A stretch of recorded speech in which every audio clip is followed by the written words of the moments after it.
فاروق، عمر فاروق رضی اللہ تعالیٰ عنہ کا عہد خلافت، یہ اسلام کے ایکسپینشن کا دور ہے۔ اب جو وہ انٹرنل ڈفٹی ختم ہو گئی، انٹرنلی کنسولیڈیٹ ہو گیا انقلاب محمدی صلی اللہ علیہ وسلم، لہذا پوری طاقت کے ساتھ اب 3 لشکر نکلے ہیں، مشرق کے لیے، شمال کے لیے، مغرب کے لیے، اور فتوحات کا دائرہ شروع ہوا۔ 10 برس حضرت عمر رضی اللہ تعالیٰ عنہ کے خلافت کے وہ ہیں، نوٹ کیجئے، جس میں ایک سلطنت 2 سپر پاورز اس وقت کی تھی، کئی 100 سال سے چلی آ رہی تھی، 2 سپر پاورز، اور دونوں جزیرہ نمائے عرب کے سر پر بیٹھی ہوئی تھی۔ سلطنت ایران، عراق سے ہو کر سلطنت ایران، کہ خسرو کے زمانے سے، ذوالقرنین کے زمانے سے عظیم مملکت تھی، سپر پاور۔ دوسری طرف سلطنت روما، دی رومن امپائر، 3 بر اعظموں کو محیط تھی۔ رومن امپائر پورا شمالی افریقہ اس کے تحت تھا، پورا مغربی ایشیا اس کے تحت تھا، شام اس کے تحت تھا، ترکی اس کے تحت تھا، اور یورپ کا سارا مشرقی علاقہ اس کے تحت تھا۔ رومن امپائر، آپ کو معلوم ہے حضرت عمر کے زمانے میں رضی اللہ تعالی عنہ سلطنت کسریٰ کے تو پرخچے اڑ گئے، نام ختم ہو گیا، وجود نہ رہا عظیم سلطنت کسریٰ۔ حالانکہ آپ کے علم میں ہوگا ان کا بڑا شاندار ماضی تھا، کہ خسرو اور کیقباد، بڑے بڑے یہ کیانی کہلاتے ہیں، یہ کیاں جو ہے یہ بڑی عظیم ایک سمجھیے کہ خاندان تھا بادشاہوں کا، لیکن یہ کہ وہ پوری سلطنت کسریٰ ختم ہو گئی۔ کیوں؟ اس نے حضور کے نامہ مبارک کو چاک کیا تھا، اور حضور نے فرما دیا تھا صلی اللہ علیہ وسلم، خسرو نے میرا خط نہیں چاک کیا، اپنی سلطنت چاک کر دی، اور واقعتاً سلطنت کسریٰ جو ہے ختم ہو گئی، نام و نشان ختم ہو گیا۔ دوسری طرف سلطنت روما تھی، عیسائیوں کے ساتھ، چونکہ وہ تھی کرسچین، عیسائیوں کے ساتھ حضور کے زمانے میں کوئی براہ راست تصادم نہیں ہوا تھا، سارا تصادم ہوا تھا یا مشرکین عرب سے اور یا یہودیوں سے۔ عیسائی جو ہے عربین پیننسولا میں تھے ہی نہیں، یمن کے علاقے میں کچھ تھے لیکن ان کی کوئی حیثیت نہیں تھی، لہذا کوئی کنفرنٹیشن نہیں ہوئی۔ دوسرے عیسائیوں میں ابھی اہل علم موجود تھے، جیسے آپ کو معلوم ہے نجاشی بادشاہ کیسے ایمان لے آئے، اس نے حضرت عیسیٰ کے بارے میں پوچھا، حضرت جعفر طیار رضی اللہ تعالیٰ عنہ نے سورہ مریم کی آیات پڑھ کر سنائی، اور اس نے کہا بے نہیں جو ان آیات میں تم نے پڑھا ہے، عیسیٰ کی حقیقت اس سے 3 کے برابر بھی زیادہ نہیں ہے۔ اسی طرح ہرقل نے جب اس کو حضور کا نامہ مبارک پہنچا، اس نے جو بھی پیغامبر آئے تھے ایلچی، ان کا اکرام کیا، احترام کیا۔ وہ عالم تھا، جان گیا کہ یہ نبی آخر الزمان ہے، چاہتا تھا کہ میں ایمان لے آؤں، بشرطے کہ میرے سارے درباری سپہ سالار بھی ایمان لے آئیں۔ جیسے کہ سن 300 عیسوی میں پوری رومن امپائر نے عیسائیت اختیار کی تھی، اس سے پہلے وہ بت پرست تھے۔ 300 عیسوی میں سلطنت روما کا جو ایمپرر تھا وہ ایمان لے آیا حضرت عیسیٰ پر۔ اس وقت تک ظاہر بات ہے اسلام حضرت عیسیٰ کا دین تھا، حضور تو ابھی آئے نہیں، حضور کے آنے میں تو ابھی 300 برس سے باقی ہے۔ وہ عیسائی ہو گیا، پوری مملکت عیسائی ہو گئی، تو وہ نظام جو تھا حکومت کا برقرار رہا، انٹیکٹ رہا۔ ہرقل یہ چاہتا تھا کہ اسی طرح میری پوری سلطنت ایمان لے آئے تو میری حکومت برقرار رہے، لیکن یہ کہ اس کے جو درباری تھے اور اس کے بڑے بڑے جو سپہ سالار اور جرنیل تھے انہوں نے ریجیکٹ کر دیا، اور یہ بادشاہت کی بیڑی اس کے پاؤں میں پڑی رہ گئی۔ ایمان تو نہیں لایا لیکن پہچان گیا تھا حضور کو صلی اللہ علیہ وسلم۔ اور اس سلطنت روما سے پھر آپ کو معلوم ہونا چاہیے کہ مسلمانوں نے اس کی 3 ٹانگوں میں سے 2 ٹانگیں توڑ دی، پورے شمالی افریقہ سے نکال باہر کیا، پورے مغربی ایشیا سے، یہ شام اور ترکی کا علاقہ اناطولیہ نکال دیا، اور اس کی سلطنت محدود رہ گئی یورپ کے اندر۔ تو یہ عظیم کام ہوئے ہیں حضرت عمر رضی اللہ تعالی عنہ کے عہد میں۔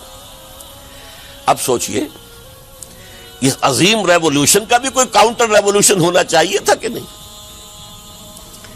ایرانی بڑے زبردست نیشنلسٹ لوگ تھے، نسل پرست، اپنی نسل پر فخر کرنے والے. ہماری روایات عظیم ہیں، ہم خسرو کے وارث ہیں. اور آپ کو معلوم ہے کہ آخری جو بادشاہ تھا رضا شاہ پہلوی، وہ چاہتا تھا کہ خسرو کے دور کی عظمت اور سطوت کو دوبارہ لے آئے. 2500 سالہ جشن اس نے منایا تھا. وہ چاہتا تھا وہی شان میری ہو جائے جو خسرو کی تھی. یہ جو ان کے اندر نیشنلزم تھا، جب ان کی سلطنت کے پرچے اڑ گئے حضرت عمر رضی اللہ تعالیٰ عنہ کے ہاتھوں، تو ان کے دلوں میں حضرت عمر کی دشمنی، وہ خون کے پیاسے ہو گئے عمر کے رضی اللہ تعالیٰ عنہ. میں یہاں آپ کو ذرا ایک حوالہ دے دوں. فردوسی نے جو شاہ نامہ لکھا، حالانکہ وہ مسلمان تھے لیکن چونکہ پرانے ایرانی ذہن کی عکاسی کر رہے تھے، تو انہوں نے جب کہ عرب فوجیں آئی ہیں تو اس نے ایران کا جو اپنے اوپر فخر تھا اس کی ترجمانی کرتے ہوئے لکھا ہے: زشیر شتر خوردنو سوسمار عرب را بجائیست آیت قرار کہ تختے کیا را کنند آرزو تفو برتو اے چرخ کرداں تفو. کہ یہ عرب اونٹنیوں کا دودھ پینے والے، گوہ کھانے والے. یہ گوہ ایک بڑی سی چھپکلی کا جیسا جانور ہوتا ہے جو صحرا کے اندر ہوتا ہے، اور وہ اپنا ایک گھر بنا کر رہتا ہے، اسے کھاتے تھے.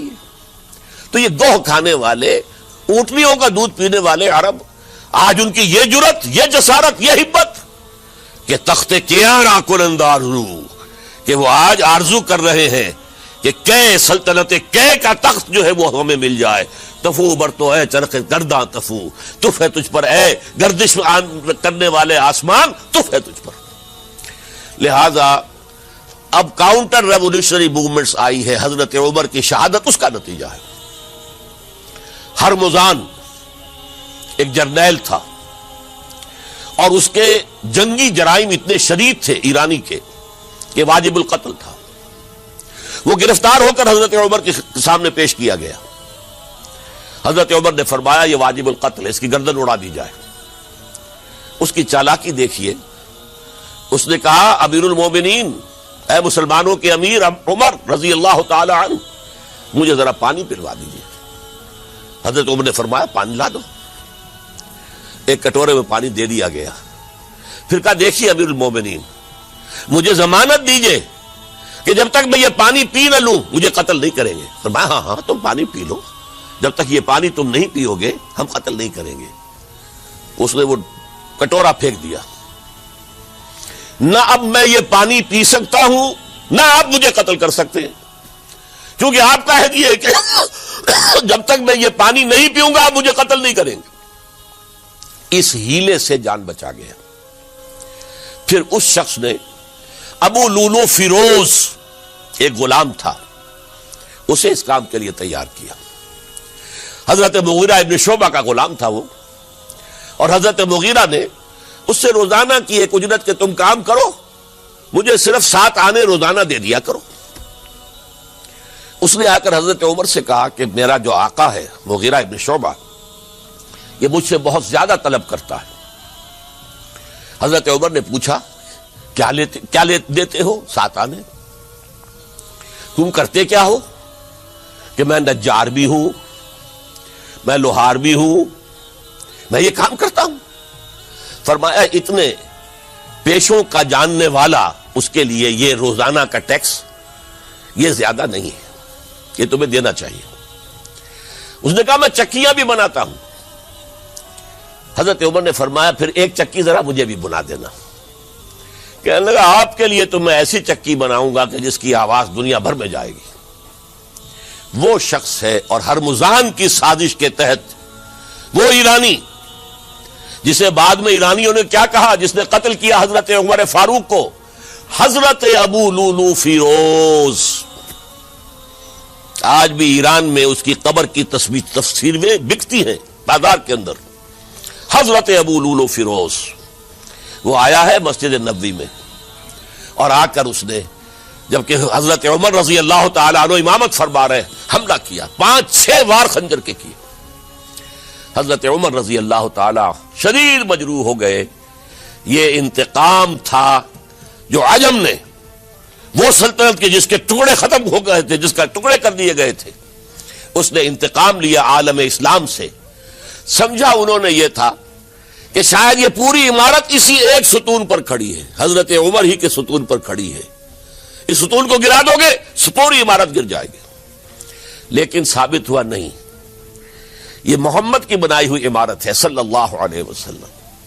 یہ بہت قوی ہے، اس کی بنیادیں بہت مضبوط ہیں، کوئی ذرا سی تریڑ بھی نہیں آئی، ذرا سی تریڑ بھی نہیں آئی.